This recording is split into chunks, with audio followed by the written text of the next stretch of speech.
Thank you, Catherine, and thank you, Leah, and thank you to everyone who's joining us today. I'm so excited to be here and to present this information.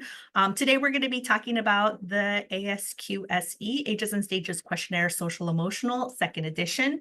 I usually leave off the two just because it gets a little confusing. ASQ SE is how you'll hear me reference it. And for today, the time that we have together, I really want to go over the benefits of screening, but not just screening, but screening for social emotional delays, which is something that, is a little bit newer that we've talked about. A lot of people who are used to screening are mostly using the other tool, the ASQ3, the Ages and Stages Questionnaire third edition. And that looks more at the developmental domains. But this social emotional screening is equally as important, but a little bit different in its scope. And so I really want to talk about those differences and how to utilize these screening tools to really learn more about each child's unique individual social emotional growth and development. And so in order to do that, I want to talk about the tool itself, the ASQSE. What are some of the features that will help us implement this with our families and in our sites and centers? We're going to talk about scoring the ASQSE, specifically, what the scores mean and how do we use that score to really come up with some good ideas of where the children are at this moment in their development, in their social emotional development, and really how we can use that information to help connect to supports and services. And so in order to do that, we really want to think about how we're talking about these results, and not just the results, but communication with families, engagement with families, and I'll talk about why it's important, but really so that we can connect and support each child's development, social emotional development. And so that's what we're going to talk about. We don't have a lot of time, but I really do want to make this a training that is very useful and functional to you. So please feel free to jump in and ask me to slow down. I tend to talk really fast. If you need more clarification, if you have any questions, feel free to use the chat or to unmute yourself and interrupt me. I'm really good with interruptions as well, just to make sure that you are getting the information that you need. Okay, so let's jump in. What is the ASQ-SE? So this is a series of family completed questionnaires. So that's why it's really important to think about how we're communicating with families, how we're engaging families from start to finish, not just when, we're ready to connect to supports, but really how do we introduce it? How do we facilitate those conversations around social emotional development? And we can use this questionnaire with children as young as 1 month all the way to 72 months or 6.5. This is a fairly evidence-based tool, so there's a lot of research that goes behind it, and so it has been proven to accurately identify as early as possible young children who might be at risk for having social emotional delays, and it helps us really identify the support that those families who are caring for those children might need in order to continue to support that child's social emotional development. This is because it's a family completed questionnaire. It's really unique in that it helps identify, helps us better respond to those concerns that families might have early on. And, when we think about social emotional development, we're really talking about behavior, right? So those challenging behaviors that can create some stress, right? So we'll talk a little bit about that and how we can use that information in a way that we can help the families support those positive behaviors and answer to some of those challenging behaviors so that it doesn't really impact that relationship, right? Because when you think about social emotional development, you're really thinking about also relationships. And so we're going to, the tool also helps us to look at different aspects of behavior, specifically those that will help children regulate those emotions and manage those social interactions. And we really do recommend that this is a tool that you add on to your screening program. So if you're already screening with the ASQ, this does not replace it. It is to be used in partnership. And so if you're only using the ASQ-SE, we recommend that you use the ASQ-3 as well. If you're only using the ASQ, we recommend that you add the ASQ-SE because together with those two tools, you'll get a full picture of that child's whole development. And that will really help us make better recommendations for how to continue to support and promote every child's unique development.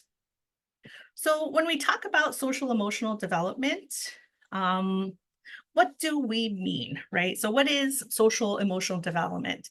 So it is broken up into two pieces. The first one being social. Social is the child's ability to engage in positive relationships with others. Do they know how to initiate, right? Are they able to ask for those interactions? Do they understand those common cues, social cues that every culture and every child has?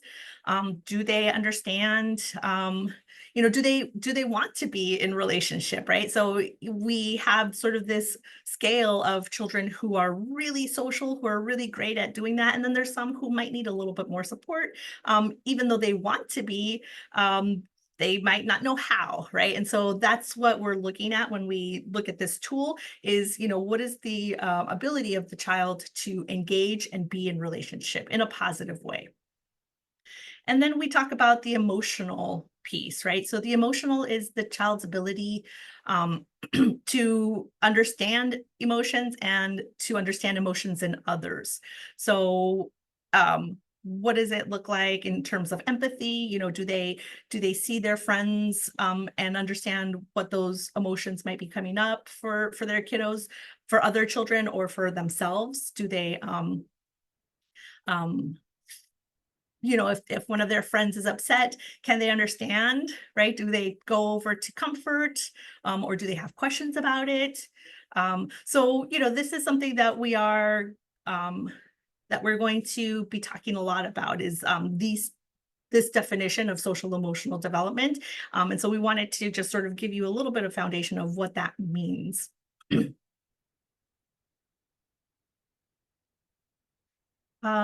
And so now we're going to talk a little bit about the piece around family engagement, or why these tools are family completed or parent completed. One of the biggest questions I get when I start doing these presentations is, why are we asking families to fill this out? Can we really trust that families will give us accurate information for us to be able to use? And so it really, and we talked a little bit about this, or we talked a lot about this actually, if you were here for the ASQ-3 that we presented a couple of weeks ago. So I'm not going to go too much more in depth, but I do want to just, sort of refresh. And for those who are joining us for the first time, give you a little background around why we recommend using family completed questionnaires like the ASQ and the ASQ-SE. So one is that we're looking for families to be involved, right? We know all of the research shows us that when parents are involved in their child's development at an early age, the outcomes for that child's school success just grow exponentially. And so we want to get that family thinking about how do I become more involved? How do I talk about my child's development in a way that gives me more information and gives everybody who's in my child's life more information. So it really does encourage families to learn more about their child's development. It also is a way to validate concerns for families. We know that parent concerns are very predictable, and a lot of times families might hold back on sharing those concerns because they might not know how they'll be received. And so giving them the opportunity to talk about it really validates those concerns and can really start to get some really good conversations going about how to support and how to promote. We also want to let families know that their involvement is important, right? So we want this information. We want to show families that we need this information and that they really are the experts in their child's development. You know, we might have more of the foundation of child development and the background and the education, but they really have the foundation and the education in their specific child. And so we really want them to know that it's important for them to partner with us, and that we're using tools that will help facilitate that partnership. I already talked about how it also gives more of a foundation for them around development. So it gives them language in order to be able to share those concerns, those thoughts, those strengths, those skills, all of it.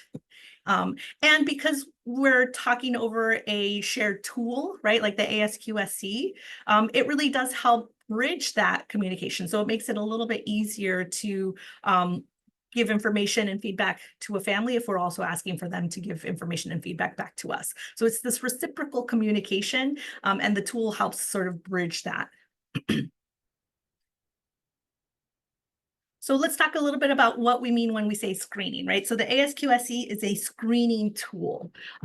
What is a screening? A screening is something that is really brief. So we talked a lot about this as well in the ASQ-3. So we're gonna so I'm just going to give a little refresher, but a screening tool is something that is short, that is valid, and that is good for all children, right? So if you think about screening in terms of you as an adult, you know, when you go to the doctor's office, you know, before you meet with your doctor, you meet with their medical assistant first, and they do all of that other stuff, right? So they check your weight, they check your blood pressure, they look in your eyes and your ears, right? All of that is screening. They're just checking in to see if things are tracking like they did last time, right? There might be some differences, and that might cause you know, further question. And so that's the same for the ASQ-SE, right? We want to have this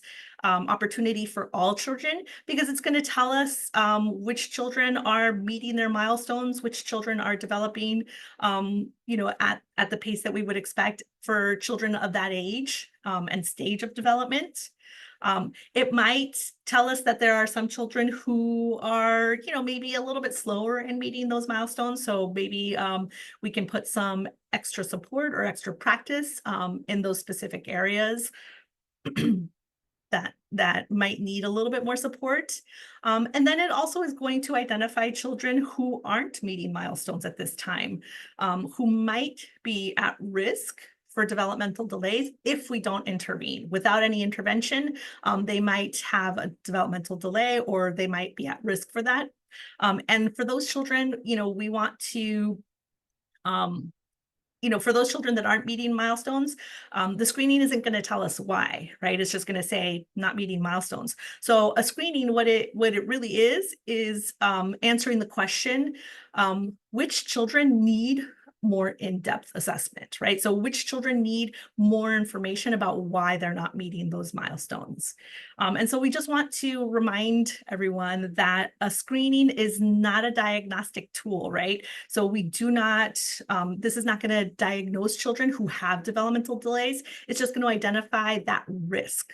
So a screening is going to tell you that most of your children are going to be great and meeting milestones. Some children might benefit from practice in those areas that that might be a little bit slower.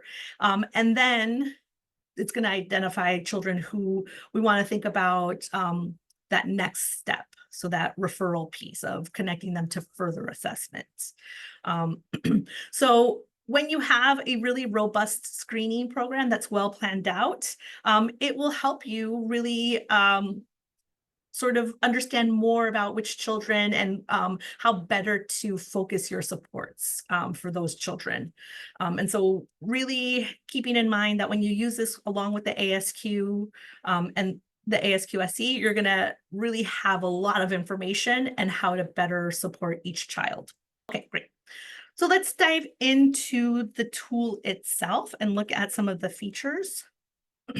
And so when we think about social emotional development, there are some statistics that I do want to share with you in terms of the benefits of screening for social emotional development, because we know that there's a high rate of social emotional concerns in young children, 13%, which is quite a bit. And we know that these that we start to see these behaviors as early as infancy, that are sort of giving us an idea that we might need to intervene. We also know that up to 1 in 5, so 20% of children in the United States has a diagnosable mental health issue. And a lot of those may go untreated because they're not being identified. And what that tells us as well is that if they go untreated, there's also a lot of links that exist between these early risk factors and poor outcomes, right? So if we don't intervene at as early as possible, if they go untreated, it gets harder and harder to really treat as children get older and older. So if we start to see some of these risk factors early and we just don't know what we're seeing, or we think it's something else, a lot of times this might compound over time. And so what we know about early intervention is that it's really crucial, and for a lot of children it's really going to be what helps those outcomes be better in the future. We also know that for young children, especially those in preschool, their expulsion rates are 3 times higher than when they start school age. And so we know that a lot of those providers who are in that space are overwhelmed, and so they might not know how to support. And so instead of trying to figure it out, they'll say, you got to come pick up your kiddo. He or she is not behaving. We also know that we tend to expel Black children at higher rates.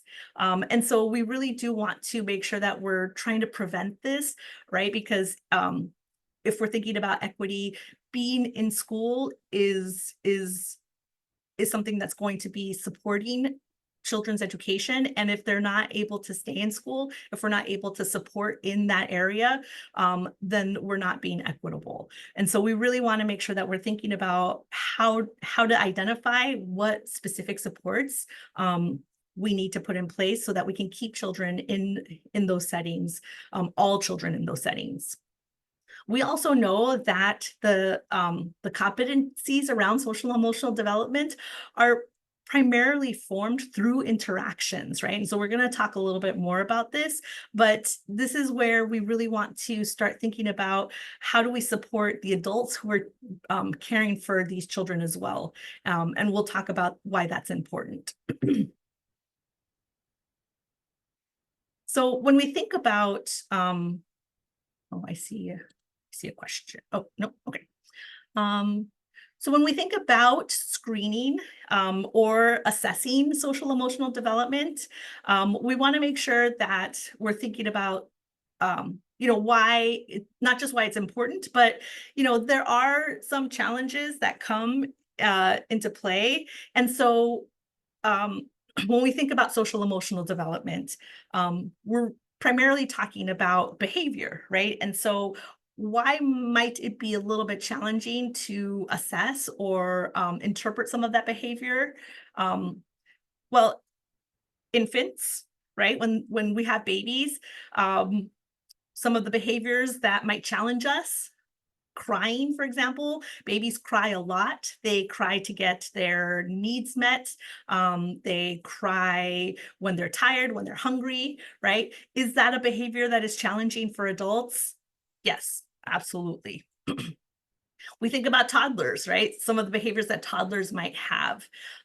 They are starting to have big feelings. Some of those feelings might turn into what we call a tantrum. Is that a behavior that challenges us?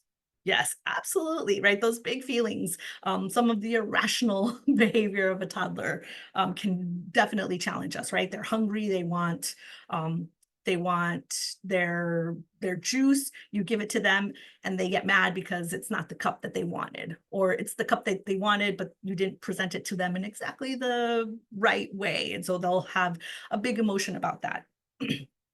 Also, we think about preschoolers. They can often be very clingy, very whiny. They might, they might uh, be pushing or, fighting with their friends. They might not like to share their toys, right? Are all of those behaviors challenging? Yes, absolutely. But what we also know is that all of those behaviors are also really important to their social emotional development, right? We want babies to cry. That's how they start to learn to communicate with us, right? That's how they get their needs met. We want toddlers to have big emotions because that will help them learn um, self-regulation skills. It helps them learn consequences, right? Uh, we want we want preschool children to have those conflicts, because that will help them learn how to resolve conflicts, problem solving, self-regulation, all of this. So all of these challenging behaviors are also very typical and things that we want children to be using, right? So behavioral experimentation helps children learn, and so it's something that we want to keep in mind, that you are going to see challenging behaviors, but not all challenging behaviors are going to be risk factors, or are going to be things that we want to stop, right? So we want to really think about how we're assessing some of these behaviors that could be challenging for us. So also, when we're thinking about assessing the behaviors, we also have to look at them through different lenses, right? Because behavior can be something that can mean a lot of different things. And so when we're looking at whether or not this is a behavior that I should be concerned about as an adult, first thing I want to think about, or first thing I want to ask myself is this behavior something that is expected at this stage of development, this age and stage of development, right? So an example might be biting, for example. So younger children who are teething, right, will often bite because their gums are itchy, right? And that's a typical behavior because they're trying to meet that need. So that is something that we would expect them to do at that stage of their development. Now, when we think about, a 4-year-old or a 5-year-old who's still biting, well, that should be outside of that stage, right? Because at this point, they should their their teething should be mostly finished. And they should have other ways to ask for their needs, right? So when we think about that same behavior, when they're younger versus when they're older, it's going to look a little bit different, and my concern is going to be at a different level. We also want to look at the context or the setting, right? So we know, even as adults, right? People and children behave in different ways in different settings. And so we want to think about, is this a behavior that is appropriate due to the context of the setting, right? So children who are in a playground, it's expected of them to be running around, laughing, yelling, having a grand old time, right? That's an appropriate behavior out on the playground. But if you then put those behaviors in maybe a restaurant, right, you don't want children to be running around, yelling, having a grand old time. And so again, we want to think about, can this child sort of go back and forth and regulate their behavior in that context, right? And so that will give us a better idea of, this is something that we should, if a child is running around in a playground, I'm not going to be that worried about it, but if they are not able to sit still in a restaurant and need to be running around constantly, then I might have some concerns, and I might want to think about some interventions. And then one of the largest things that we also have to keep in mind as we're thinking about implementing this tool, is this behavior something that is acceptable in the course of the family or community or culture that they're in, right? So is this a behavior that is appropriate due to their own values and expectations? One of the examples that I usually give is looking adults in the eye. Some families or some cultures might shy away from that, right? So looking at adults in the eye might be seen as disrespectful or not appropriate. And so when we think about being concerned if a child is not looking at us adults in the eye, we want to keep that in mind and say, okay, well, is this something that is because of what they've been sort of expected to do because of their family or their cultural values, or is this something that I need to be worried about, right? That they're not looking at me in the eye. So we just kind of want to keep this in mind as we're thinking about the information that we're getting and sort of taking all that information and passing it through the tool. The tool is going to help us sort of minimize some of these challenges. And so that's why it's really important to use tools, because if we were just trying to do this on our own with our own sort of eyeballs, we're going to have some challenges. And so this is one of the reasons why we really recommend using the ASQ SE when we're thinking about supporting social emotional development, because it'll get really challenging quickly if we're just trying to do this out on our own. So I always want to recommend keeping that in mind, but also using the tool and learning a little bit more about the features. So features like the ASQ3, these are all written at a 4th to 6th grade reading level. I mentioned this only so that you can keep in mind if you're thinking about implementing to make sure that you have some plans or some, plan B for if you're like, for example, if you're a site that wants to send home questionnaires and have families fill it out independently, just know that some families might have lower literacy rates. And so, plan for supporting families who might struggle with that kind of implementation method. There are going to be questions that will receive a numerical point value based on how the family answers. But all questionnaires, regardless of age, will have 3 open-ended questions. And all questionnaires, regardless of age, will have these questions that aren't scored, but relate to eating, sleeping, and toileting concerns, asking if there's any other concerns that the family might have. And it's always going to end on the last question about what caregivers enjoy most about their child. There are 9 unique intervals. And if you were here for the ASQ, you might remember that for the ASQ3, there are, 21. This one only has 9. These are the intervals that you'll find. The questions are going to be different too, the number of questions. So starting with the 2-month, there's going to be 16 questions. And then at the end of the 60-month questionnaire, there's going to be 36 questions that are scored. And I'm going to talk a little bit about why that is, why there's not, unlike the ASQ, there's not a set number of questions per domain, right? So if you remember with the ASQ, there's 6 questions in communication, regardless of age, right? So no matter what age, there's always going to be those 6 questions in communication, 6 questions in fine motor, exactly. This is going to be formatted a little bit different, and I'm going to get into why. And then also the administration window. So because there's so few questionnaires, the windows of administration, and I'm going to talk a little bit more about what that means, but it's a little bit bigger, right? So you can screen more children with one questionnaire than you can with the ASQ-SE than you can with the ASQ3. So there's a lot of different reasons for this. A lot of the skills on the ASQ, once they're present. So for example, crawling, let's just say crawling, right? So once children start to crawl, that skill will immediately turn into something else, right? So that skill, so crawling turns into standing, turns into walking, right? So then we don't really have to come back to it.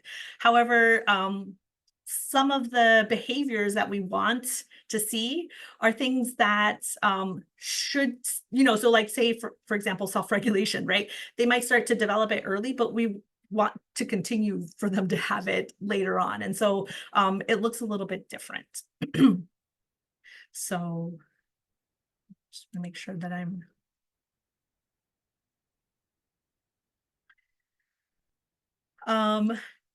these are also, so I'll talk a little bit more about this, but we also do, if you were here for the ASQ3 training, we talked a little bit about prematurity and how we need to adjust the age for children who were born 3 or more weeks preterm, and the same stands for the ASQ-SE. It becomes a little bit easier just because the windows are so large that even if you're adjusting, it might not be as impactful because of those large administration windows. You might still have to use the same questionnaire anyway, but we do want to keep that in mind that we also do want to adjust for prematurity for children under the age of 2. Okay, so in that link that that Leah or Catherine has been sharing with the handouts, you will have an example of the ASQ-SE, the 36-month questionnaire. If you haven't seen one yet, I'm going to sort of go through some of the features. And so if you have that in front of you, you can sort of follow along. But if not, just know that it's there. So the number one thing that you'll see is this cover page. There are a few things that I want to highlight on this cover page that'll be really useful for you. The first one is that administration window that I talked about. So what do we mean when we say administration window? Basically, it means this is who this questionnaire is appropriate for, right? So this window of administration. So only children who are, for this specific questionnaire, right, the 36-month questionnaire, only children who are 33 months, 0 days through 41 months, 30 days would receive this questionnaire at that moment, right? So if at this moment they fall within this age range, we would give them this questionnaire. If they are 32 months and 28 days, we would give them a different one, right? If they are 42 months, they would get a different questionnaire. And so we really want to make sure that we're giving the kiddos the most appropriate questionnaire for the age and stage of development that they're in, right? So all of these questions will really be most appropriate for children of this age. And so we want to make sure that we're giving them the right questionnaire.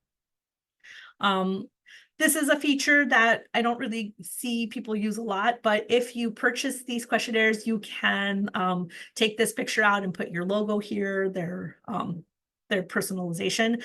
Also, you don't see it here because this is a questionnaire that is for children over the age of 2. But if this was let's say this was like, if we cover this up and say this is a 6-month questionnaire, there would be a question here by the child's date of birth. There would be a question here about prematurity. So you don't see it on this questionnaire because once that child turns is older than 2 years old, then we don't adjust the age for prematurity. But if you are somebody who is who has children younger than the age of 2 that you're going to be enrolling into your screening program, then I do want to highlight that there's going to be a question here around prematurity to remind us to adjust the age if we need to. Another great feature, especially when we're thinking about communicating with families and sort of introducing this tool to families, is this important points to remember. So this is a really great feature to help us sort of give families more instruction about what this tool is and how to fill it out independently, right? So we want to make sure that families know that we want them to answer based on what they know about their child's behavior, and not just their behavior, but their usual behavior, right? So not the behavior, I call these Disneyland days, right? Not when they're sick or very tired or very hungry or like, they just went to somebody's birthday at Chuck E. Cheese and they skipped all of the naps, they had all of the ice cream and all of the cake and all of the excitement, and now we're going to ask them to, sit quietly now, right? So we want them to think about, what does it look like typically, not when it's at its worst, or not when it's at its best, right? And because of this, unlike the ASQ, this questionnaire, really, you need to know your child well, or you need to know that child well. So only people who spend time will know what the usual behavior looks like, right? So you have to have at least 20 hours, 15 to 20 hours per week, in order to really be able to answer these questions pretty accurately. And then there's also this place where families can learn more about, if I have a question, who do I contact? And then to remind them that we're going to keep asking these same questions. I have a question saying, can we use the ASQ online version to help count the premature age? Yes, I am going to give you resources. So you will have a lot of support in figuring out how to calculate for prematurity. No worries on that. The ASQ online is a little bit different. So the ASQ online is a is a service by the publishers, and they also have a lot of resources. And I can talk a little bit more about that in a bit. But there's some differences between ASQ Online and then also the Ages and Stages website, where you can get resources around calculating for prematurity. Thank you for your question. Okay, so this is, now you can start to see sort of like the start of the screening, right? So one of the things that I want to share is really about the way that we ask families to answer these questions, right? So you can see here, it also looks a little bit different, right? If you're used to screening with the ASQ SE is going to feel the same, but look a little bit different. There's just these tiny little tweaks. So we ask families to look at the question and answer, is this a behavior that your child does too often or always? Sometimes, rarely, or never. So it allows for that behavior to be present, but maybe it's rare, right? Maybe it is one of those Disneyland days. And then we also ask families to tell us how, the frequency, right? So the frequency of how often we're seeing this behavior. But then there's this different column here where we also ask families to check if that behavior is a concern to them. And so when you're newly introducing this to families, it's really important to let them know that we do need a frequency, and then also only check if this is a concern. Some families, sometimes if we don't give them that introduction or that expectation, they might think that this is just another answering option, and they'll only check this box, but they won't tell us how frequently. And so you might see here too that there's like these little letters. I'll talk a little bit more in depth about them, but this is a scoring indication, right? So we do want to make sure that we have the frequency that will give us the score of their responses. And then you can also see here, after each of the questions, there's this little line. Again, for providers, this is a really good visual cue that we're going to score these questions. The 3 open-ended questions will not have this line, and so that will also remind you that we don't score those questions. And then the last feature that I want to share with you is this information summary sheet. So my recommendation is that if you do send this home, that you do not send this, especially if you're using a paper copy, do not send this home to families. This is not for families to fill out. This is for us as providers who are implementing this screening. This is for us to fill out. So this is really what is going to give us the information that we're looking for in order to learn more about where that child is in their social emotional development. So each questionnaire has its own unique information summary sheet with its unique cutoffs, but they have similar sections, and so I'm going to go over them, right? So this first one is just the demographics, somewhere where you can transfer the information of that child and that family. We have the scoring total, right? So how we're gonna compare it to the cutoffs, the score, and how we're gonna score it. Every information summary sheet has scoring guidance. And so if you are not going to start implementing for a while, and you're taking this training sort of in preparation, just know that this information summary sheet will always remind you how to score. I also do want to highlight another handout in that link that we're sharing with the handouts. It is the Quick Start User's Guide. It's going to have all the information that I'm presenting today in a handy little handout. So again, don't feel like you have to really take copious notes, because that Quick Start User's Guide is going to really cover everything that I'm saying as well, just in a shorter way. So scoring is going to be on there, and other things too. We have this bar graph with the cutoffs that are going to help us sort of remember where that child falls in terms of concerns, right? So it's going to help us with our interpretation, and we're going to go more in depth into what this means. But just very quickly, very similar to the ASQ 3, you can see sort of these different shaded areas. And if you remember, anything unshaded basically means at this point, no concerns, right? And there's also going to be some guidance here, but it means that anything that's below the cutoff, we don't really have to worry too much about at this moment, right? Anything in this gray shaded area we call the monitoring zone. And so that's just what it is. We want to monitor it. We want to put some interventions. We want to put some supports, and then look at it, over time, monitor it. And then anything in this sort of dark shaded area, we call above the cutoff. And that's really where we start to have conversations about what other assessments or what other more information we need in order to really support.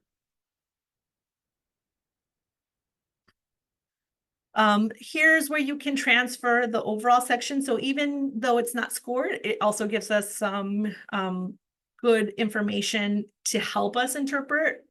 So you might see here as well, there are some answers that are in capital letters and bolded. And again, this is a very visual tool. So that's a visual cue to remind us that if that answer is circled, then that's something that we might want to follow up with the family, because it's indicating a concern. We're going to talk a lot more about this, but there are some considerations as we're thinking about follow-up and referral considerations. And so this is a nice little reminder for us to go through some of those considerations, and we'll talk more about that when we get to that interpretation piece. And then it gives us this really nice recommendations for follow-up, right? So if we're thinking about what next, this is where we're gonna go. What else can we do in order to get more information in order to really support this child's development. Okay. So let's talk a little bit about the stages, and so how the ASQ is sort of framed, right? So there's this framework. It was developed a long time ago by a developmental psychopathologist at the University of Minnesota, who really studied social emotional development of children. And so he came up with this framework of how children social emotional development sort of rolls out, right, by age and stage. So in that first year, from birth until they turn 1, what children are really working on is the stage of the stage of attachment. So in this stage, we can start to see babies will start to be able to work on their regulation, right? So they'll be able to fall asleep, wake up.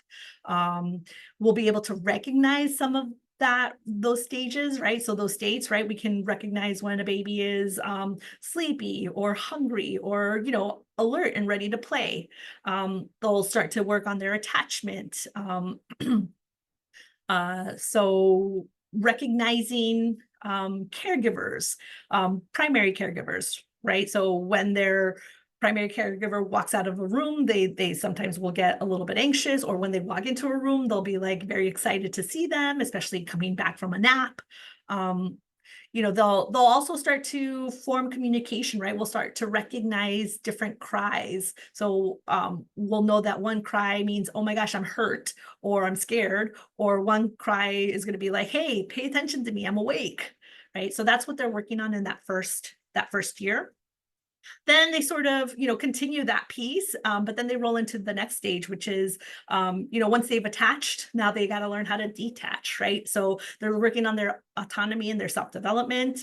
During this stage, we're starting to see, we're starting to see them really learn that they are their own selves, right? They're not just an attachment of their caregiver. They are who they are.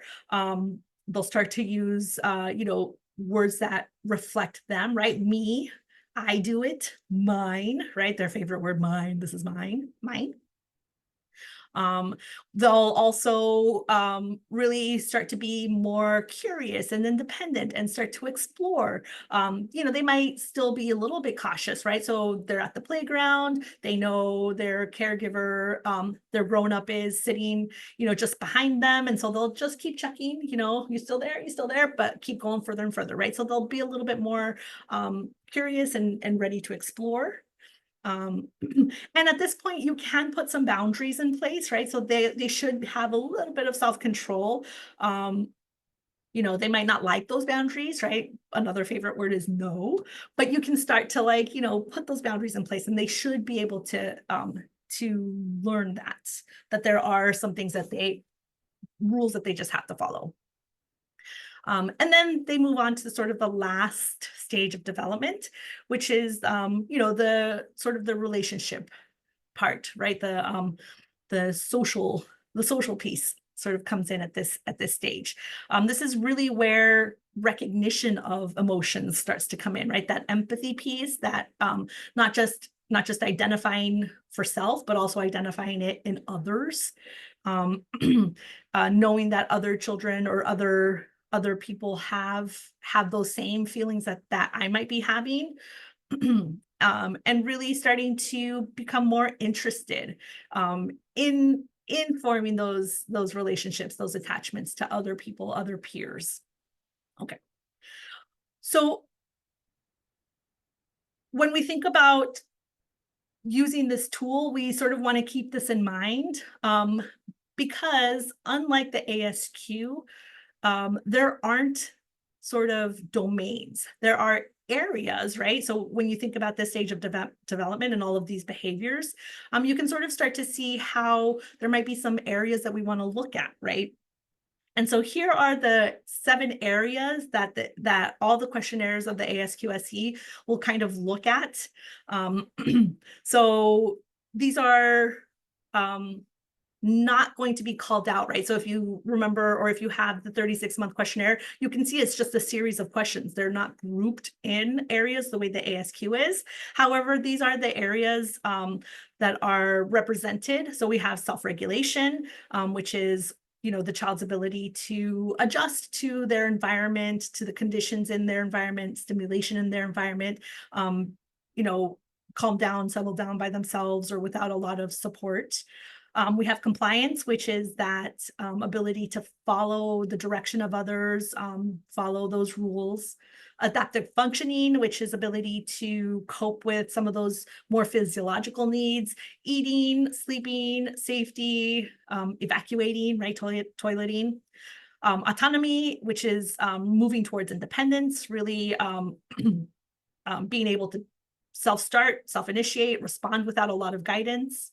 Affect, which is the ability to recognize own feelings and recognize it in others, right? That empathy piece. Social communication, which is the ability to interact or respond either verbally or non-verbally, with a specific focus on indicating their interests or their needs. And then just simple interaction with people, right? Are they able to respond or initiate socially to peers and others?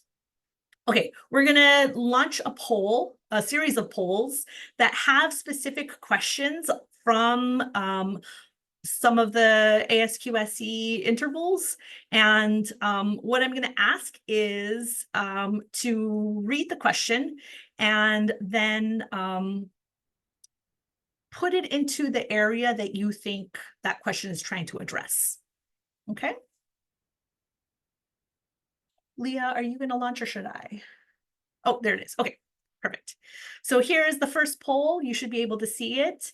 The question is, does your baby like to be picked up and held? So which question do you think this question is trying, or which area do you think this question is trying to address? All right, I think we can stop and share the results. Okay, so we have as our big winner coming in with 31% interaction with others, followed closely by social communication, and then tied with adaptive functioning and affect. So basically every single one except for autonomy. Interesting. Okay.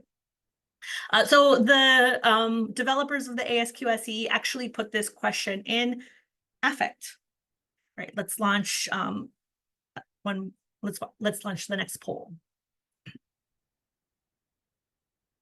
Okay, so poll number 2, the question is, does your child stay away from dangerous things such as fire and moving cars?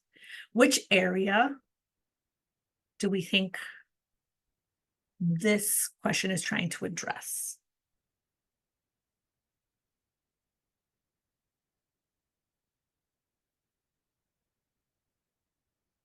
Okay, let's stop that and share it. Okay, so we have coming in as our winner compliance, followed by tied with autonomy and self-regulation. And then we also have adaptive functioning. Thank you. Okay, so for this question, the developers actually put this question in adaptive functioning.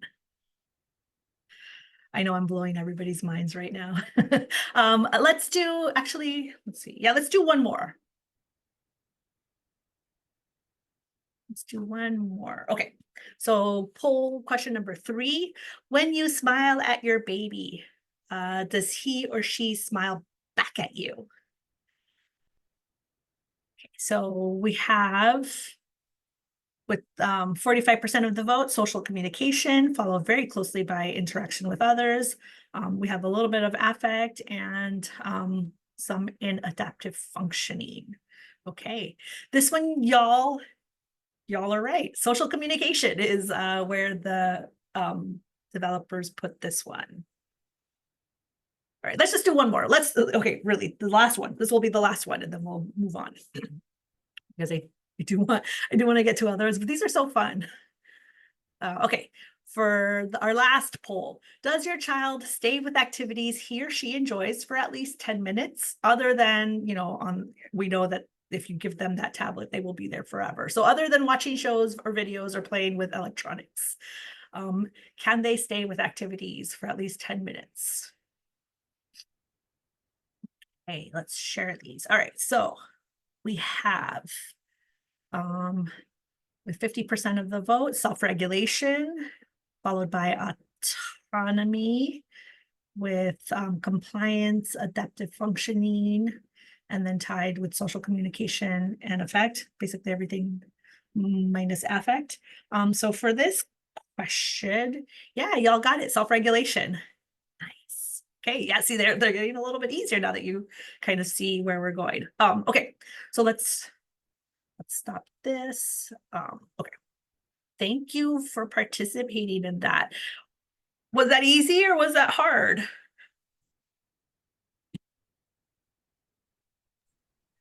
So. Yeah, thank you. Some were easier than others. Some were kind of hard. Was it hard to, it got a little bit tricky. Yeah, sorry. I don't mean to trick you.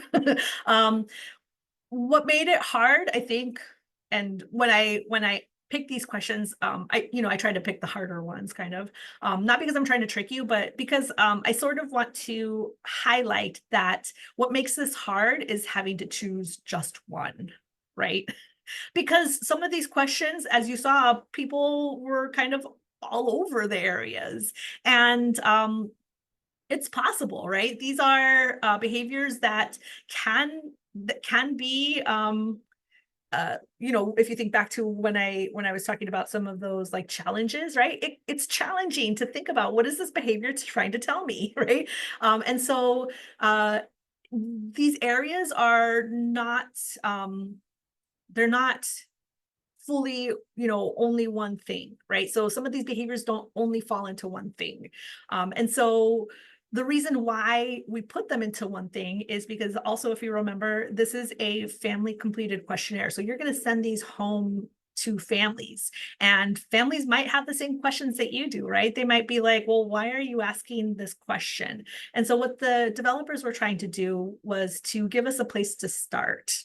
So that we can help explain, right? So there is a question on the 48-month that without fail, when I send home to families, I will almost without fail get a few families that are trying to ask me why, right? So the question on the 48-month is around, does your child have an unusual knowledge or language about sexual activity, which is kind of a shocking question to ask of a 4-year-old, right? And so if I didn't know where to go, right? So that question, the developers put it under adaptive functioning, right? So that's a physiological need of safety, right? It is a safety question because if a 4-year-old has that unusual interest or language, that means an adult or a grown-up is being unsafe with them. Because they should not have that language, right? And so we really want to, so knowing that it's under adaptive functioning, we'll be able to explain it better to families, right? It could be that there's other areas that this that question is also addressing, but but the developers wanted us to be able to explain it a little bit better, right? So what do we mean, when we're looking at autonomy, right? So questions around being independent, right? Or social communication or self-regulation. So in that link in that handout, there is a guide with every single question of all of the intervals that will show you where the question, the developer put that question in which area. So it also tells you how many questions, right? Because if you think back to sort of that framework of how social emotional development rolls out in young children, you'll also see that there's going to be times when they're working on specific behavioral things at specific ages, right? So for example, in the 6-month questionnaire, how many questions around autonomy do you think would be on a 6-month questionnaire? Or compliance, actually. Let's say compliance. How many questions around compliance would be on a 6-month questionnaire? Not many. You're right. 0. Because we don't expect 6 months old to be following rules, right? And so that's kind of why there's also a different number of questions, right? 16 questions versus 36, because the way that social emotional development rolls out is just a little bit slower and it's a little bit more different. And so that's why the ASQ looks a little bit different.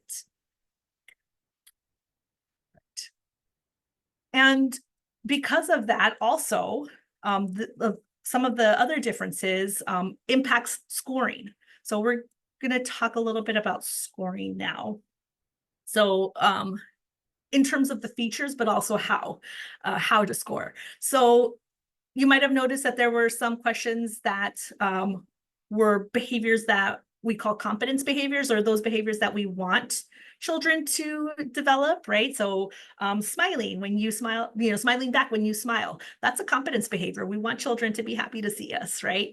But it also, there were some questions around challenging behaviors, right? Like, can they self-regulate? Do they stay away from dangerous things, right? We don't we want children to stay away from things, but we also have to ask if they're not, right? So those are the sort of the challenging behaviors or the problem behaviors that we have to ask.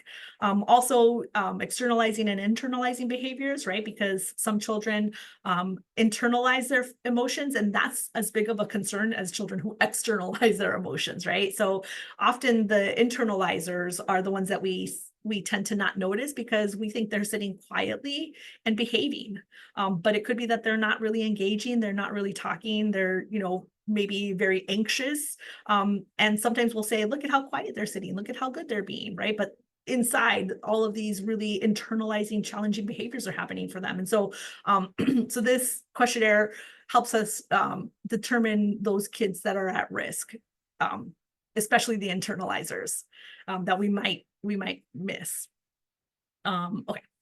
Because of this, the way that a family might answer the question based on if it's a competence or a problem behavior will get different points. So the options for the points and for scoring are going to look a little bit different. So I'm gonna go quickly through this one because I have another slide that sort of looks at it a little bit easier, right? So if a family answers often or always, if it's a competence or problem behavior, it's either going to get 0 points or 10 points.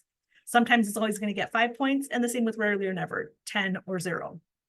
And then you're going to tack on an extra 5 points if they've also marked that this is a concern. And so unlike the ASQ, where we want those high scores, right, the 55s and the 60s, with the ASQ SE, we're really looking for low scores. We want a lot of zeros, right? 0s and 5s. We don't want those 10s.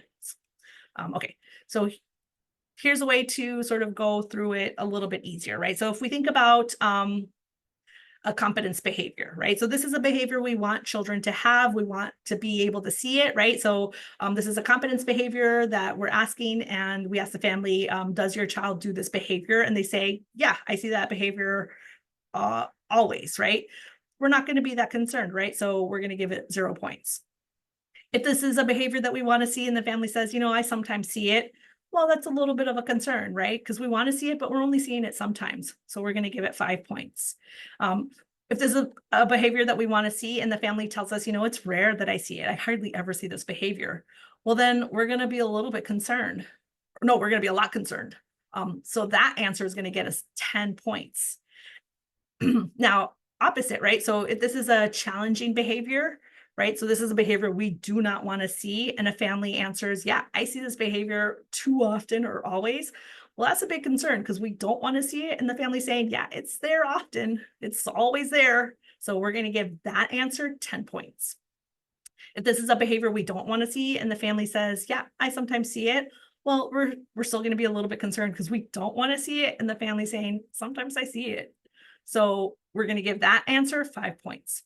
So if this is a challenging behavior and the family answers, no, I rarely see this behavior, I never see this behavior, well, great. We don't want to see it. And the family says, I don't see it. So 0 points. Now, to add more to that, if they've also said, hey, I see this behavior a lot and I'm worried. I don't know why I'm seeing it. We've tried not to see it, but I'm concerned that we're seeing it. And they mark that concern box, well, we're going to add 5 extra points. Okay. Don't worry, you don't have to go through each question and try to determine whether or not this is a competence or challenging behavior, because on the ASQ, I've already pointed it out, but next to every little answer box, there was a little number. That's your visual cue for how I'm going to score if that box is checked. So anytime an answer box is checked and it has a Z next to it, that's a Z for 0, you give it 0 points if it's checked. If there is a V, that's Roman numeral 5, V, you give it 5 points. And if the box that's checked has an X, that is Roman numeral X for 10. Okay, so this is going to be your little cheat sheet on the tool itself. And then always, especially if you're used to scoring the ASQ3, you can't just go down the columns, right? Like all the yeses got 10 points, all the not yets got 0. No, you have to be really especially if you're scoring it for the first time, you have to be really conscientious about those little boxes, because you can see here straight off in this often or always box, the first box is Z next to the sometimes is the only one that you can always go down and give 5 points, but right underneath that next question, right? So in often or always, the first question would be worth 0 points, but if they checked the next question, often or always, that would get 10 points, right? So you do have to be really careful when you're scoring. Okay. We're going to practice this soon. I do want to talk about omitting an item. So because of the way that it is format. Oh, there's a question. Can you explain it further? I was not very clear about how you how I got it. Yeah, the Z and the V and the X. Yeah, I so not this quite get it. Yeah, so this is going to be Thank you. your cue to how to score, right? So say a family answered this question. So if this was the answer, then because there's a V here, you know that that's going to get 5 points, right? And the same with the Z. So if this was the answer, then because the Z is there, you would give this 0 points. Does that make sense? So all we're saying is just really look at these letters to score it. So depending on which box is checked, but you can get those letters in these two categories, right? So this X is in rarely or never, but there's also a Z right next to it, right? And then there's an X right next to it. So you do have to just be cautious about scoring. Did that answer your question? Yes, thank you. Mm-hmm. So when we think about, so when a family doesn't answer a question, sometimes, like for example, that question that I talked about on the 48-month around, unusual language of sexual activity, families might say, you know what, I don't want to answer this question. It's not appropriate to me. I don't like it. For whatever reason, they might want to skip certain questions.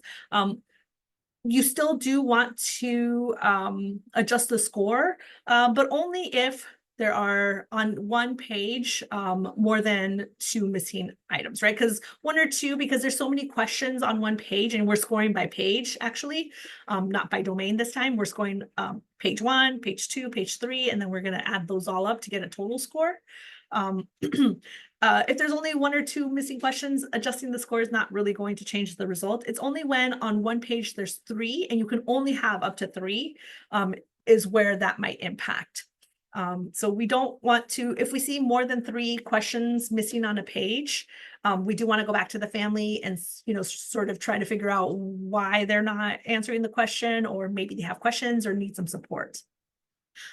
This is where we do also want to recommend the adjusted score calculator. So on the agesandstages.com, or if you wanted to download the Age Calculator app, you have this adjusted score calculator also there that will help you. So let's actually practice. Okay. So when you're starting to think about giving this to the family, right, we want to make sure that that we're giving the right one. So I'm not going to get too much into this because I did on the ASQ 3, and I'm actually going to give you a better way to do it, right? So for determining the child's age at administration, I really recommend that you use the technology, right? The ASQ Online, which is sort of a database, it does all of that for you. But if you're using paper or a different version, I recommend that you use the technology, right? So agesandstages.com, or you can download the app. It has this age calculator and it really does help you. Or you can use the Quick Start User's Guide to get that same formula, for where you subtract the number of, from their birth date from today's date or when you're giving them, and then you can use the administration chart.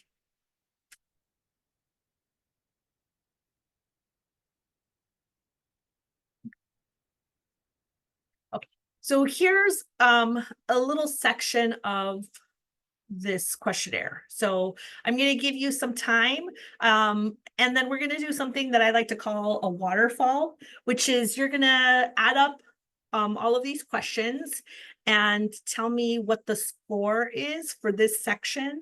It's not a full page because I couldn't get the whole page in big enough for you to see it all.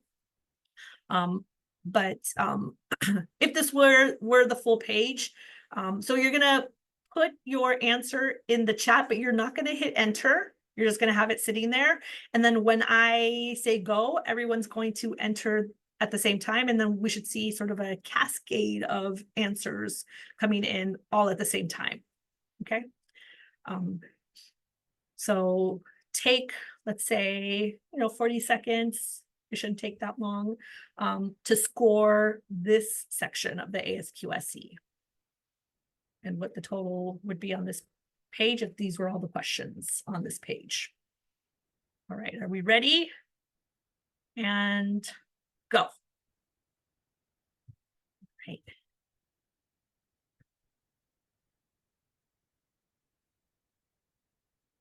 There's my waterfall. Look at how pretty that is. And look at that, it's all, yeah, perfect.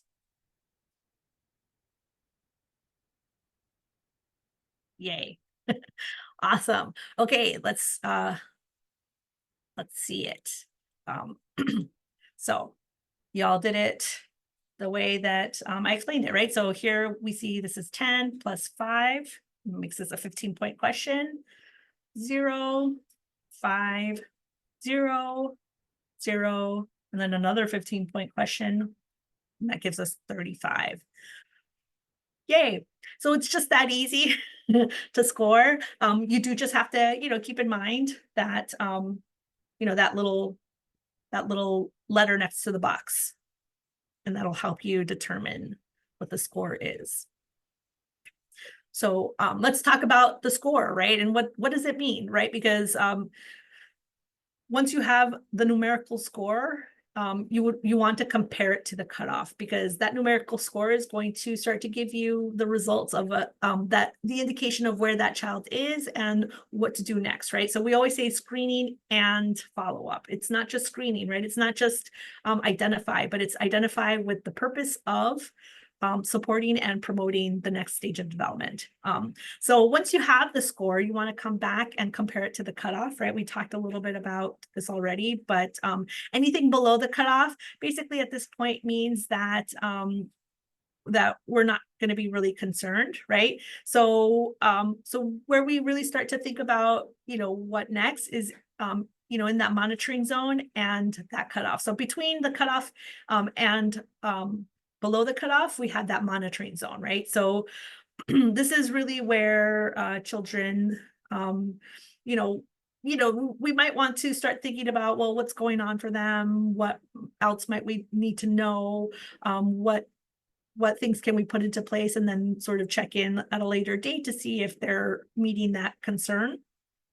And then everything above the cutoff is where we want to say, okay, well, this is now something that that we want to think about the next steps, right? So there's also this end of the chart, 90th percentile.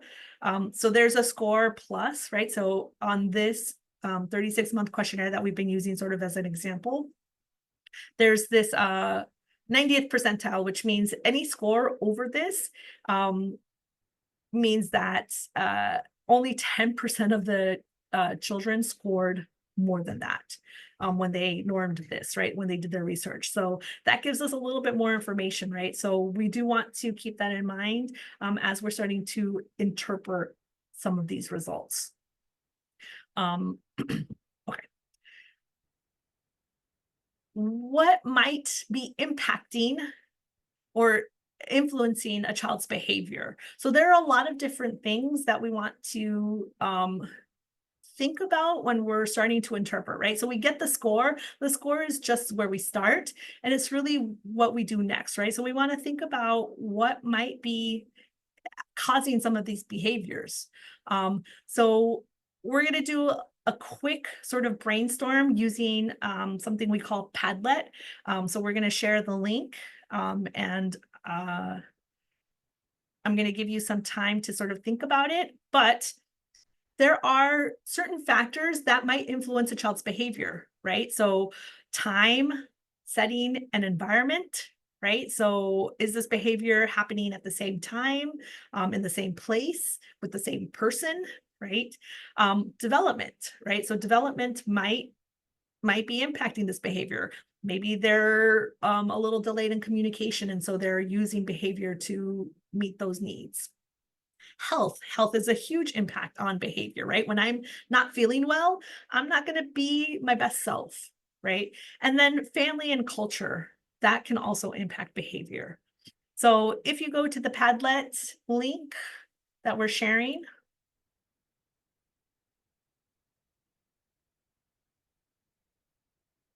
or you can just click on here. This should be, is this a hyperlink for everybody? I don't actually know. It's a hyperlink for me. Oh, there it is. Okay. So let's just start with like a few minutes. Let's start with 5 minutes. And then, so this is where you should be able to enter your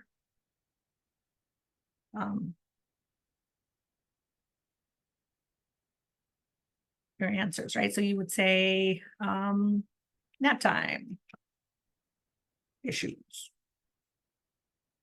and then hit publish, and then you would see it there. As we're wrapping up, I just want to sort of highlight some of these. These are all really, really great. Yeah, a set routine at home versus school, right? So that can really definitely impact behavior, right? If there's expectations at home that are not at school, nap time is a huge one, right? Some children just have a harder time at nap time than others, and so that is something, they at school, maybe their nap time is a different time, and so that can impact how they're behaving. This family culture one is fascinating. I love this. Religion, that is one that, like, yeah, what are the religion teaching us about the behaviors that are appropriate? Different parenting styles, right? Especially if they come from mixed households or intergenerational households, right? I know that in my own family, we call her Tita, my mom. She takes care of, my sister is a single mom and has a very busy job that takes her away a lot of times. And so the different parenting styles from when mom is in charge, from when Tita is in charge, definitely impacts their behavior sometimes. Multicultural household, single household, yeah. Health, absolutely. Trauma is one. Funny is I see trauma under health and also under development, which is so true, right? Because trauma is something that can impact your health. I know also that it can impact your development. So that's so interesting. Transitions, overstimulation. I saw here opportunity. Yeah, opportunity to practice some things can impact their development. So these are the 4 different, okay, so I'm going to stop this share, even though this link will be up for a while. So if you wanted to continue to, look at it a little bit more, or, take this into account, or share it with other people, you can still access this link. I'll leave it up for at least 3 months. Okay, so this is that's just sort of a reminder for behavior is something that, as we're thinking about whether or not this is a kiddo, right? So we start with the score and then we put on all those factors, right? So the score might be high, but then we might think about, okay, well, is the time and the setting impacting it, right? Because that's going to give us more information about the what next, right? So let's say this kiddo score fell in the monitoring zone, and the behavior that we're seeing is something that we want to put some supports in place, right? And so we want to say, okay, well, is this behavior happening at the same time, right? Maybe it is only happening at nap time. And so we want to observe nap time, see what supports we can put in place. Maybe we recommend that they bring, you know, a little lovey from home that makes them feel a little bit more comfortable falling asleep, right? That might help that behavior at nap time, right? So that's the intervention that we're putting, and then we're looking at it, right? If it's not, you know, then we say, okay, well, is this a developmental concern, right? Maybe the support is not really for the behavior, it's really for the developmental concern, right? So maybe the communication delay is what's impacting this behavior, and so we support the communication delay and then hope that that will ameliorate the behavior concern, right? So we want to keep these factors in mind as we're thinking up the what next. How are we going to support this behavior and making sure that we are supporting that social emotional development. I do want to talk about some other things that might be impacting that will help us interpret. And most of these are going to be sort of not child specific, but because if you remember how I mentioned that social emotional development is really grown through those interactions, those positive interactions. We want to really think about how the adult is also answering these questions, right? Because they're the ones who are giving us this information. I do want to talk a little bit about the sometimes issue. I don't see it very much, but it does come up enough that I feel like I should mention it. As humans, we tend to sometimes shy away from extremes. You know, we might not feel comfortable saying always or never because it feels a little bit extreme. And so we might, what I call, sit in the sometimes, right? Because we just want to be, you know, polite about it. Well, sometimes, you know, sometimes it happens and sometimes it doesn't. But if you're sort of sitting in the sometimes, it could inflate that score, right? Because you're getting 5 points and 5 points and 5 points. And again, we want the low scores, not the high scores with the ASQ SE. And so if you are sort of seeing this score become really great, and then you go back and you look and you see that most of the answers are in sometimes, you might want to, you know, try to gently push that adult out of the sometimes and say, okay, well, is it sometimes, give me some examples, you know, what does it look like? And then you might start to see that, okay, well, it's not really sometimes, it's actually never, but you know, I just didn't feel comfortable saying always or saying never. The other one is going to be the one that I want to talk about a little more in depth. So behavior, and you might have noticed also when we were doing the polls, even in the terms in the areas, right? So a little subjective, a little arbitrary, right? So let's do another waterfall, actually. Perfect. Okay, so in the chat, I'm going to ask you a question, and I want you to put your answers in the chat and hold it until I say go. There's a question on the 6-month questionnaire that says, does your child cry for long periods of time? So how many minutes is a long period of time? All right, think about how many minutes a long period of time is. You got it? All right, hit enter.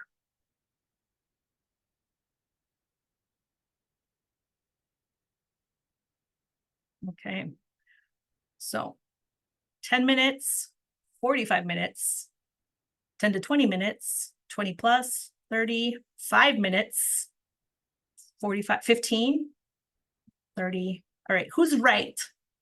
Which one of you is right?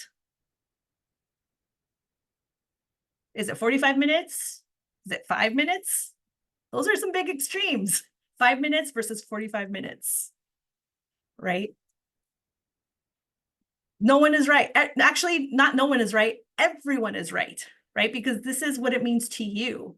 You, if you were taking care of somebody and that child is crying for 45 minutes, that is a long period of time for you. For someone else, 5 minutes is a long period if they're crying, right? And so that subjectivity is baked into, it is a necessary component of the ASQ, because what we're doing is we're supporting the social emotional development of children. And often what that looks like is supporting those positive interactions. So how that family or that grown-up is experiencing this child's behavior is a huge part of the interpretation piece, because often what we might say is, it's not the child that needs the support, it's the adult, it's the grown-up. Because what happens is if they're not able to fully be able to handle that behavior, it can cause a rift in that interaction that then will impact the child's social emotional development. So when we're thinking about how the families are answering these questions, we want to take that into consideration. We want to, look at that subjectivity and say, oh, is this family struggling, right? Is this family struggling to be able to manage these behaviors in a way that doesn't impact that relationship? Because that's what's going to impact that child's social emotional development. So we do really have to think about that stress that might be heightened or above and beyond what a typical family might feel due to this behavior.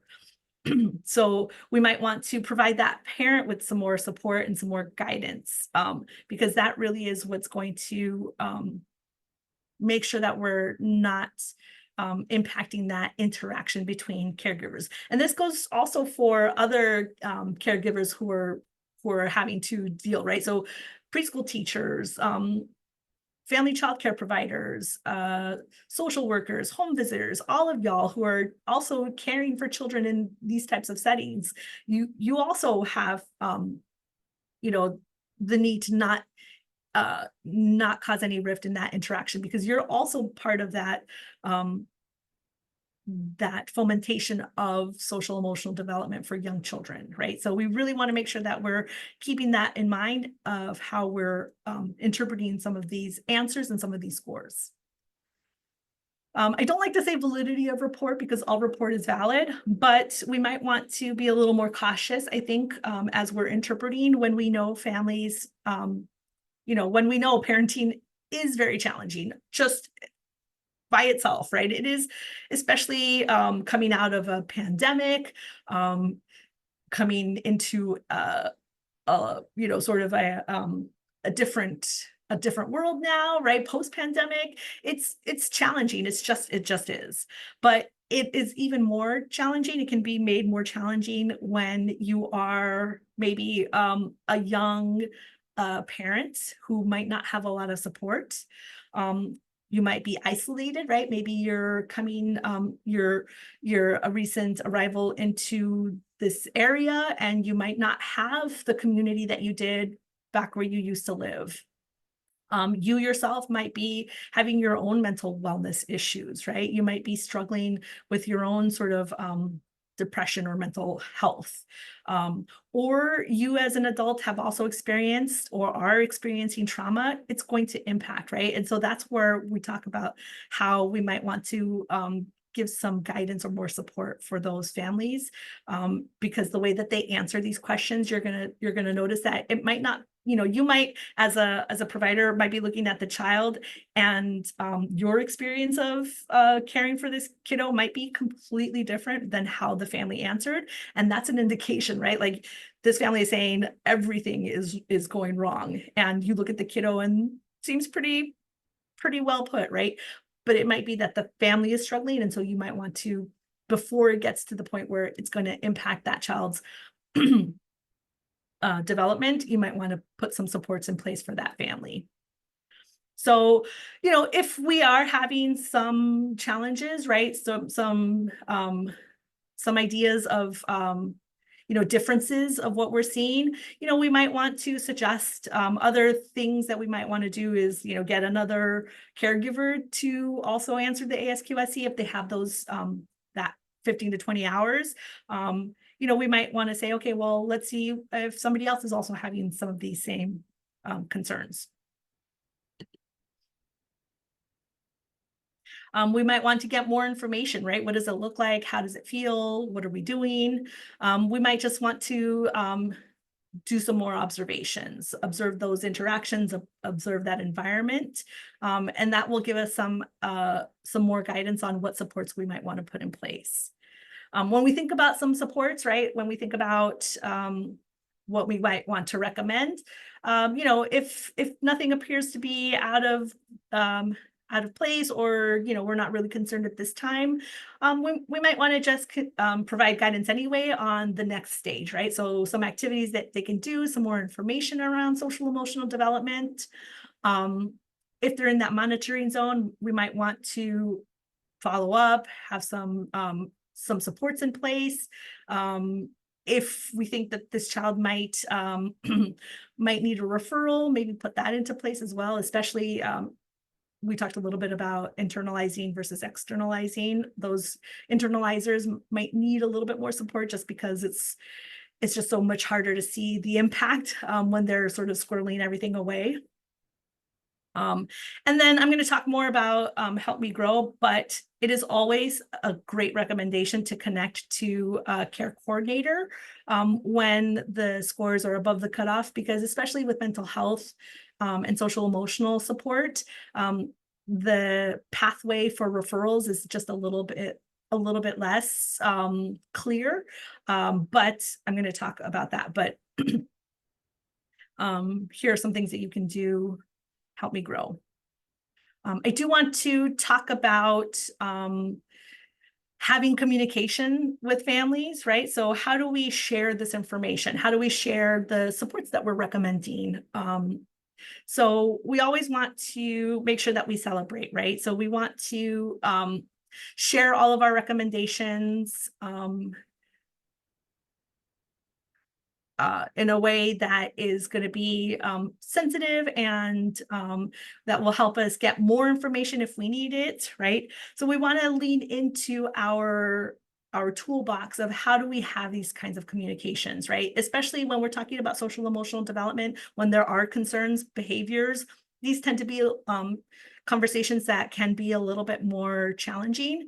And so we want to make sure that we're using our skills, our active listening skills, right? We're asking open-ended questions versus closed questions. This will lead to more opportunities to learn more, right? So if we ask a closed-ended question, right? Are you concerned? That can be very easily answered no, and closed, and we're done, right? But you know, what does your child look like, or what does nap time look like for your child at home, right? That's an open-ended question. It can go anywhere, right? Instead of, does your child sleep at home? Yes. Closed, right? So really thinking about how we phrase our questions to really give us more opportunities to learn more. We also want to make sure that we're paraphrasing, right? Are we hearing the same thing? You know, what is, I hear you're saying that nap time is a struggle for you too. Is that right? Right? So we're paraphrasing and clarifying. We also always want to make sure that we're having, you know, that this is a conversation and that it's a friendly conversation, right? We're also sharing positive information, you know, that the first time that we have a conversation with a family is not when we're concerned, but that they've been hearing about all the great things on a daily basis. And so that makes it easier when, if a concern comes up, that it's just part of that expectation, right? We're just talking about development, all aspects, when it's great and when we might have some concerns. So we really want to think about, are we sharing enough positive information regularly so that if it comes to the point where we have to share some concerns, that it's not the only thing, right? That anytime we have a conversation with a family, it's only to share concerns, that family's not going to want to talk to me anymore, right? If anytime I'm talking to them, it's like, you know, your kiddo did this again, or this happened, you know, more this time, right? So they might start to hide from me if like I'm only coming to them with concerns. So again, we want to think about, are we sharing information regularly positive, so that if and when it comes to this time, it's an expectation that we just share information about development. And then we also want to keep in mind that especially with the subjectivity of behavior and knowing that behavior is a little bit different, that this is not a tool that is a he said, she said, right? That we want to keep an open mind. This is where we're going to see a little bit more differences of observations or opinions, or our own subjectivity comes into place, right? And so we don't want to, I do say, if you're seeing a difference, right, fill an ASQ SE out for yourself. And then, you can use that as a way to have that conversation and say, okay, well, this is what I'm seeing, what does it look like at home? This might be something that's different. But it's not, just like when we did that waterfall, right, of how many minutes, it's not that one person's 45 is the only way to go, right? It's different for everyone. And so we want to make sure that the ASQ is, we're using it as a way to open and bridge communication, and not as a tool to say, no, you're wrong, and this is the only way to look at it.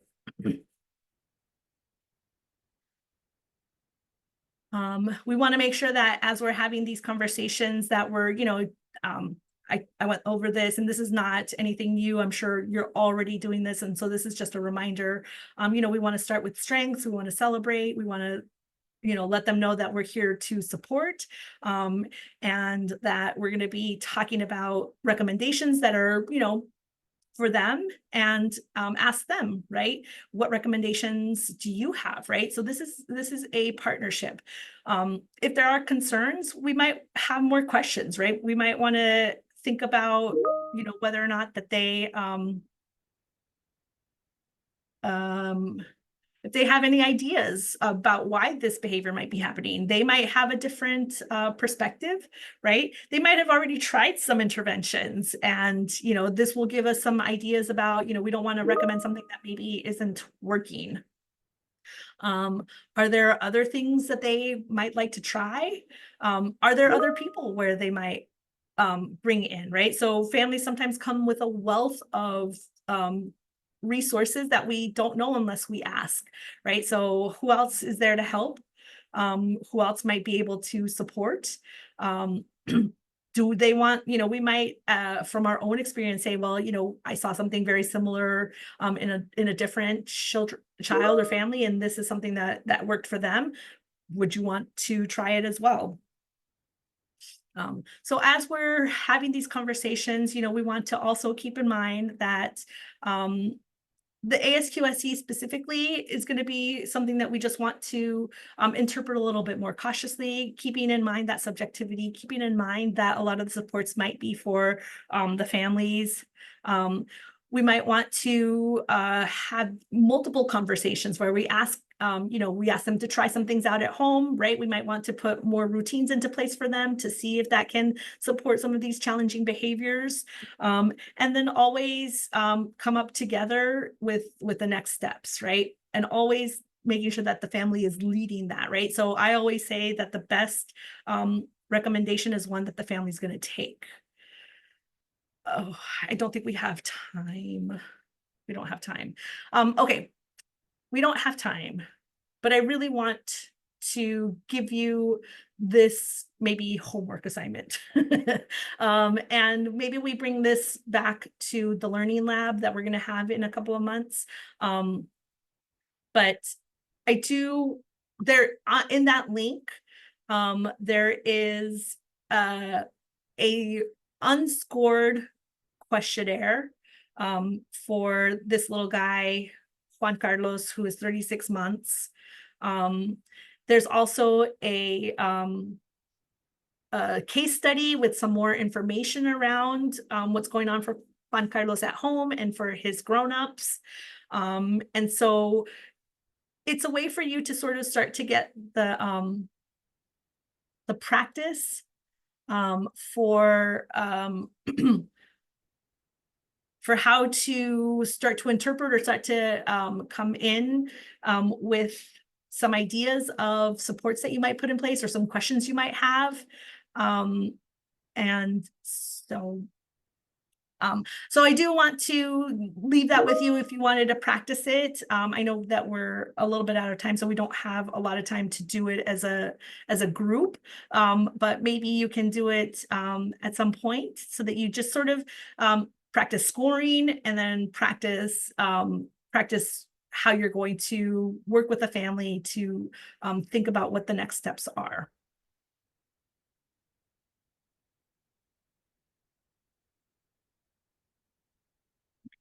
So because we do have a little bit more time, I do want to talk more in depth about Help Me Grow. And so I'm going to play this video. It's a little bit long, but it does give really good information about who we are at Help Me Grow.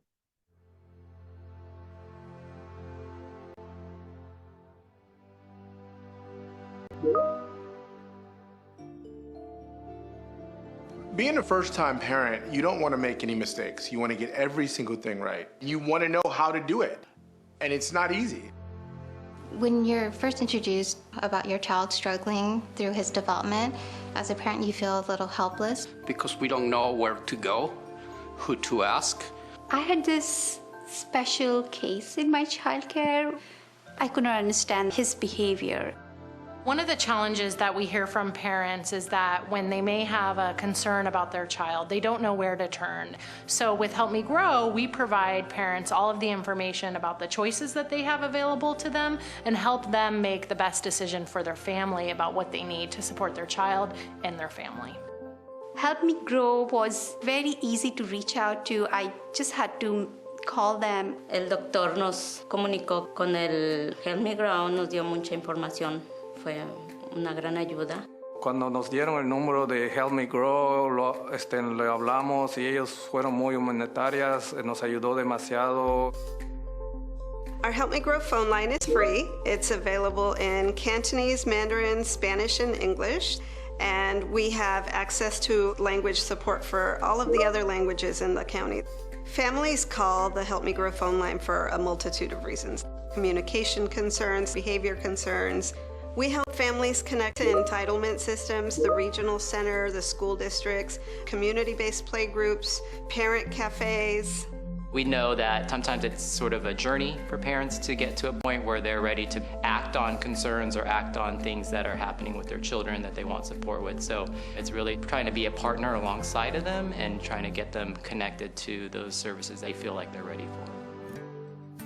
The first time I contacted Help Me Grow, I was really nervous because I couldn't know from where to start. They explained to me that it's not me alone being through this, it's thousands of kids being in this situation.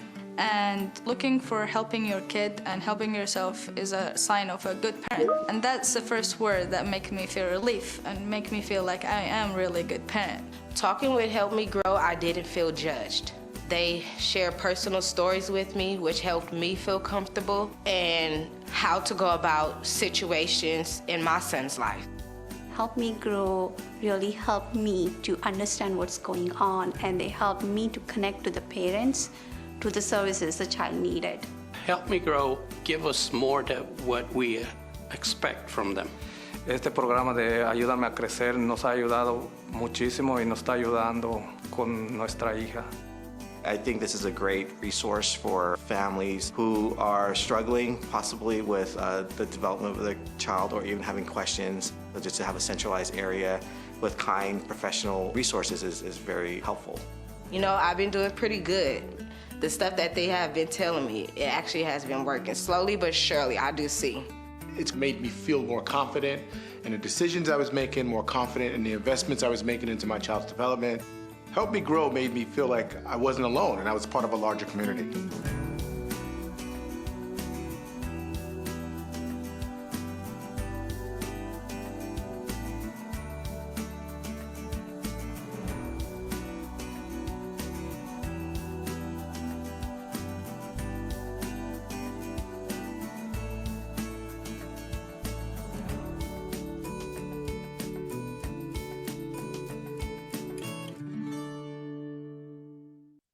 Help Me Grow is a really great resource, especially when you have concerns about behavior, because the pathway is not quite as streamlined as, for developmental concerns where the regional center or your school district can help you get that assessment for, free for families. But Help Me Grow for Families is a great resource, to connect them to, like they talked about in the video. We have that phone line. These are the languages that our care coordinators speak currently, but if there are different languages, we have a resource that can help us connect with interpretation for any other language. We know Arabic and Farsi and Vietnamese. We live in a very linguistically diverse area, and so we do have resources for other languages as well.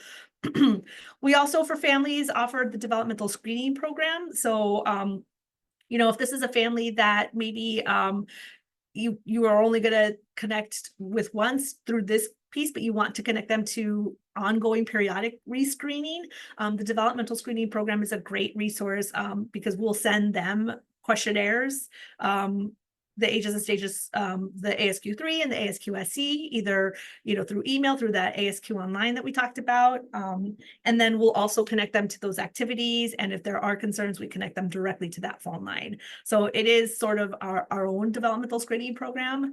And then, like Leah shared in the chat, we also have for families, but also for you as a provider, this amazing resource directory that is so well curated and has different topics. So often what we know is that families will have other needs as well that might impact their ability to really focus on their child's development concerns or developmental concerns, right? It's hard to think about fine motor when you don't know where you're going to sleep tonight, or if you have enough food on your table for the week. And so often those basic necessities tend to come as a priority over, like, let's practice some coloring or let's read some books. And so we do have that resource directive for families to find resources on, diapers, food programs, job information, all of those basic needs, and others, other stuff too, parenting groups. How do I learn more about how to support my child's development, or positive discipline strategies? All of that you can find on our website and our resource directory. But then also for you as providers, we also know that your professional development is also really important, and supporting you as a provider who is helping families through this, first 5 years of that child's life, supporting them as well. You also need the support. So we have resources for providers. We just had last Friday, our Connection Cafe. It's a great way to network with other agencies that provide services for families in Alameda County. We often will have specialty topics. So actually last week, we focused fully on mental health. So we had the Department of Public Health. We also had Bright Life for Kids, which is an amazing resource that's web-based and app-based. We're having our next one, I think, in November. We don't have the date yet, but that one's going to be in person. Often we go back and forth. So the one that we had last week was virtual, and the next one's going to be in person. So we have multiple ways for you to participate. We also have a listserv that goes out the first and third Friday that has a lot of information. And then we also provide training and technical assistance around screening, around other things, family workshops. So please, if you feel like these resources would be useful to you, let us know if you have any questions about it. I want to thank everyone for being here today. I hope this information was helpful to you, and that it was just enough, but not too much. Thank you so much. Please feel free to also use me as a resource. This is my contact information. You can email me, you can call me if you have any questions, or want to talk more about developing a system at your site. I love those kinds of questions, and I have I take a lot of joy in helping providers think about how to better implement questionnaires like the ASQ and the ASQ SE. Thank you so much. Are there any questions?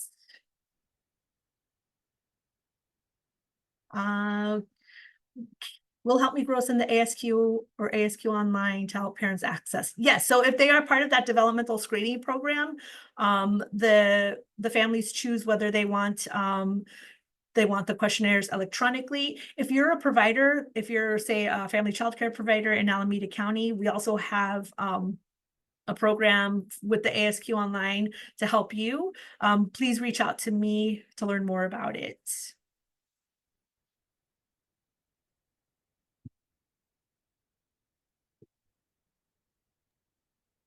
I just want to take a moment to say thank you, Zulema, for today's presentation and sharing all these resources. And I just want to thank everyone for joining us today, and we hope to see you next time. Have a great day. Bye-bye.